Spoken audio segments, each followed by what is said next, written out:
په دې ګیم کې په مخه کې مشران ټول ناست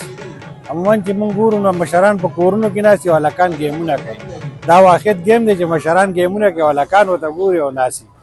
دا ډېره زما چې نن محسوسه کړه نو دا غټه د خوشحالۍ خبره ده چې زموږ په تحصیل کې د موخې چې څومره ټورنمنټونه دي چې دا نور هم سیوا شي چې دا په کال کې یو پیره نه چې دا موږ 2-3 پیرې کوو چې دا مشران چې کوم دي مشرانو پر مخونو باندې خوشحالي راځي دا زموږ دپاره یو غټه خبره ده. زما د اودې سمبالولو نه پس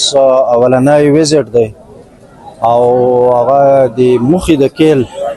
او د سبزو په خاوره باندې وشوه.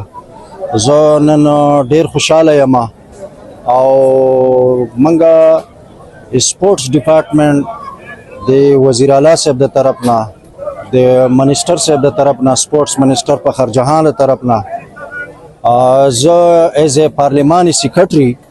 تاسو ته دا دغه کومه دا باور در کومه چې دا به منګه په سپورټس کلندر کې صوبایي کې شاملو دا به منګه رجسټرډ کوو او دوی ته چې کوم ضرورت او سہولیات پکاري زبا د سی ام صاحب سره د تاسو پیغام به زه هغه ته مخې ته ږدم او په دې باندې به عملی کار کوو. ان شاء الله دا به فیسیلیټیټ کوو دا لوبه مخکې د دې پرمختګ دا زموږ فرض دی. دا به کوو. مونږه شکریا ادا کوو چې کوم نن د مشر مېلمه راغلو پارلماني سیکرټري د کیل او د نوجوانانو امور خیبر پختونخوا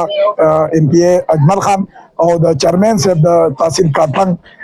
محمد ریاض خان او زمونږ د نړیوالو سبزو چې کوم مشران راغلي د سپورټ ډپارټمنټ کوم راغلي دا غوښتل شکریا ادا کوم په بهترین ټورنمنت باندې په انعقاد کېدو باندې دا 25-26 ورځې د دې لپاره دا کوم خدمات زمونږ چیف ارګنایزر فرمانشاه دا غوي مشرانو او داغه کشرانو مقامی تنظیم هغوی ته خیرای تقسیم پیش کوم او یو وار بیا د ټول مخالو د کراریانو د منمنو